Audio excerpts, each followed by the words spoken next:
देखिए आज आप लोग को जो है सो विभाज्यता के पहचान के बारे में बताते हैं। कैसे हम समझेंगे, कोई संख्या है, बड़ी से बड़ी संख्या है, किस संख्या से डिवाइड होगा वो चीज को हमको जानकारी चाहिए। 3 से होगा या 2 से होगा, किस संख्या से होगा, उसके बारे में हमको डिटेल्स हमको जानना है। हम जैसे देखे संख्या और हमको ये पता चल जाना चाहिए जो ये 2 से भी कट जाएगा, 3 से कट जाएगा, 4 से कट जाएगा, किसी भी संख्या से कट जाएगा। ठीक है, तो हम सबसे पहले आप लोग को 2 से दिखा रहे हैं। ठीक है, देखिए 2 से विभाज्यता का नियम कहता है जिस संख्या के इकाई के स्थान पे, ठीक है, किसके इकाई के स्थान पे क्या हो, या तो 0 हो, या 2 हो, या 4 हो, या 6 हो, या 8 हो।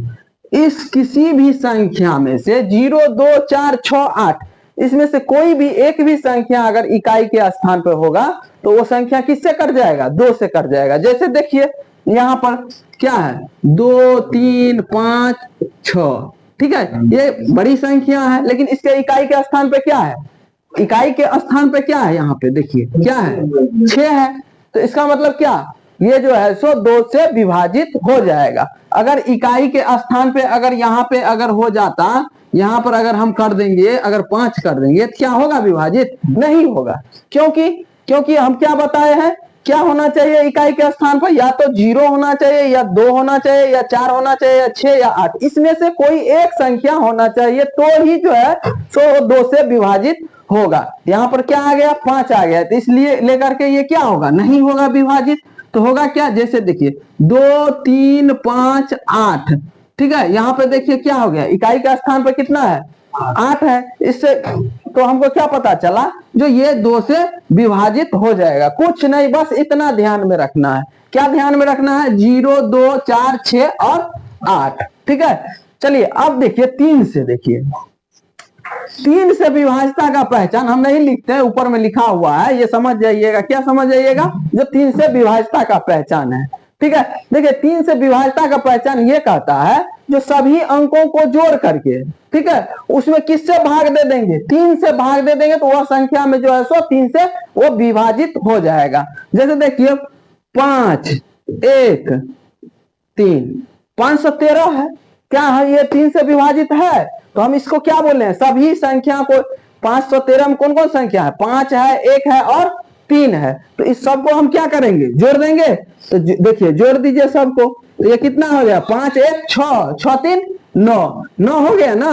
अब 9 में हम क्या करेंगे, 3 से भाग देंगे। अगर पूरी अगर भाग लग जाएगा तो क्या होगा, ये संख्या क्या होगा, ये जो है 513 जो है ये किससे विभाजित हो जाएगा, 3 से विभाजित होगा। देखिए 3 का 3 का पहाड़ा पर ये 9 आता है, 3 3 जा 9, इसका मतलब क्या, ये 3 से विभाजित हो जाएगा। अगर देखिए 5, 2 और 3, देखिए 5, इसको इस संख्या को अगर हम 3 से विभाजित करेंगे क्या विभाजित होगा, देखिए 5 और 2 7, 7 3 10, 10 3 में तो नहीं आता है, 3 का टेबल में नहीं आता है 10, तो ये क्या हो जाएगा, ये विभाजित नहीं होगा। ठीक है, तो बस इतना ही ध्यान रखना है, जो 3 से विभाज्यता पहचान में सभी संख्या को जोड़ करके उसमें किससे भाग देना है, 3 से भाग देना है। ठीक है, अब देखिए 4 से, देखिए 4 का नियम कहता है जो किसी भी संख्या के अंतिम 2 संख्या में, कौन संख्या में, अंतिम 2 संख्या में किससे भाग लग जाना चाहिए, 4 से भाग लग जाना चाहिए। अगर 4 से भाग लग जाएगा तो वह जो है किससे विभाजित हो जाएगा, 4 से विभाजित हो जाएगा। जैसे देखिए एग्जांपल देखिए 4, 1, 2, देखिए अंतिम 2 संख्या क्या है, अंतिम 2 संख्या कहिए या इकाई दहाई का संख्या कहिए। ठीक है, तो हम अंतिम 2 संख्या ही कहते हैं, हमको समझने में क्या होगा, आसानी होगा। तो अंतिम 2 संख्या क्या है, 12। 12 में हम किससे भाग देंगे, 4 से भाग देंगे ना, तो 4 तिया 12, कट गया ना, इसका मतलब क्या, ये 4 से विभाजित हो जाएगा। देख लीजिए 5, 6 और 3। अब देखिए 63 में क्या 4 से भाग लगेगा, नहीं लगेगा। ठीक है, अंतिम 2 संख्या देखेंगे ना, अंतिम 2 संख्या क्या है, 63 हुआ, 63 में तो 4 से भाग नहीं लगेगा, इसका मतलब क्या, ये 4 से विभाजित नहीं होगा। तो हमको क्या 4 से विभाजित का पहचान क्या कहता है? जो अंतिम दो संख्या में हम किस संख्या से भाग लगाएंगे? 4 से, चाहे कितनी भी बड़ी संख्या क्यों नहीं हो। देखिए 6 2 5 1 2, ठीक है, और 0 है ना, ये बहुत बड़ी संख्या है। इसमें हमको देखना है जो 4 से भाग लगेगा कि नहीं। तो अंतिम दो संख्या क्या है? देखिए ये 20 है ना, तो 20 में देखिए 4 के टेबल में आता है 20, तो क्या हो जाएगा? ये 4 से विभाजित हो जाएगा, ठीक है। अब देखिए 5 में कुछ नहीं देखना है। 5 में सिर्फ इकाई के स्थान पर क्या होना चाहिए? या तो 0 होना चाहिए। क्या होना चाहिए इकाई के स्थान पे? या तो 0 होना चाहिए या 5 होना चाहिए। क्या होना चाहिए? 5 होना चाहिए। तो किससे विभाजित हो जाएगा? 5 से विभाजित हो जाएगा, ठीक है। अब देखिए 6 का, देखिए 6 का नियम ये कहता है जो संख्या 2 का नियम का भी पालन करे और 3 का भी नियम का पालन करे, दोनों नियम का जो संख्या पालन करेगा वो किससे कट जाएगा? ऑटोमेटिक वो 6 से कट जाएगा। जैसे 2 का नियम क्या कहता है? जिस संख्या के इकाई के स्थान पर 0 2 4 6 और 8 हो, तो ये नियम पालन करना चाहिए। और 3 का नियम क्या कहता है? सभी अंकों को जोड़ करके और 9 से 3 से भाग दे देंगे हम, तो वो क्या हो जाएगा? 3 का नियम का पालन कर जाएगा। तो इसमें क्या दोनों का क्या होना चाहिए? जैसे देख लीजिए, एग्जांपल दे देते हैं 3 1 5 0, ठीक है।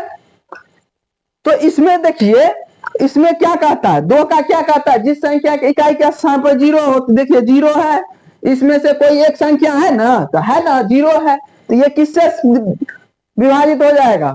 2 से विभाजित हो जाएगा। अब हमको 2 से विभाजित 6 से हमको चेक करना है, तो उसके लिए क्या 3 का भी नियम का हमको चेक करना होगा। तो 3 का नियम कहता है सभी संख्या को जोड़कर, देखिए तो 3 1 4 5 9 हो गया, 9 में 3 से भाग लग जाएगा। इसका मतलब क्या? ये 3 से भी विभाजित हो रहा है और 2 से भी विभाजित हो रहा है, तो इसका मतलब इस किससे हो जाएगा विभाजित? ये 6 से भी ये विभाजित हो जाएगा, ठीक है। अब देखिए 8 का नियम क्या कहता है? 8 का नियम ये कहता है जो अंतिम, देखिए 4 का नियम क्या कहता है? अंतिम दो संख्या में हम 4 से अगर विभाजित कर देंगे हो जाएगा, तो वो क्या हो जाएगा? 4 से विभाजित हो जाएगा। और 8 का नियम कहता है अंतिम 3 संख्या में अगर 8 से विभाजित हो जाएगा तो, ठीक है, अंतिम 3 संख्या में क्या 8 से विभाजित अगर हो जाएगा तो किससे विभाजित हो जाएगा? 8 से विभाजित। देखिए जैसे है 6120 है ना, तो इसमें अंतिम 3 संख्या क्या हुआ? 120 हुआ ना, इसमें हम किससे भाग देंगे? 8 से भाग देंगे। तो देखिए 8 से दिए भाग दे कितना हो गया?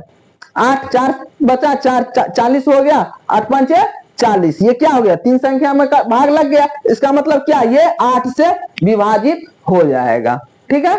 तो इसमें हमको क्या, इसमें देखिए यहाँ पर 4 और 8 में हमको मिल गया ना, इसमें 4 में क्या मिला?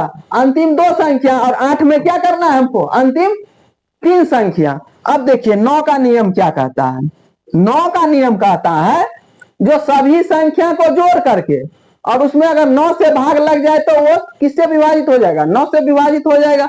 जिस तरह से 3 क्या कहता है? सभी संख्या को जोड़ करके 3 से विभाजित हो जाना चाहिए, और 9 क्या कहता है? सभी संख्या को जोड़ करके और 9 से विभाजित हो जाएगा, तो वो संख्या पूरा का पूरा किससे विभाजित हो जाएगा? 9 से विभाजित हो जाएगा। तो हमको देखिए यहां से 3 और 9 में भी क्या मिल गया? संबंध मिल गया ना।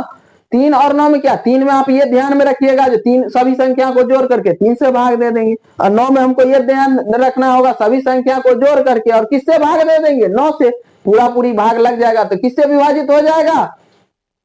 9 से, ठीक है। जैसे देख लीजिए 6 3 5 और 4, ठीक है। इसको देखिए जोड़िए 6 3 9 9 5 14 और 14 4 18। 18 में देखिए 9 से भाग लग जाएगा ना, इसका मतलब क्या? ये 9 से विभाजित हो जाएगा। हाँ देखिए जो संख्या 3 से विभाजित हो जाएगा वो जरूरी नहीं है कि वो 9 से विभाजित हो जाएगा।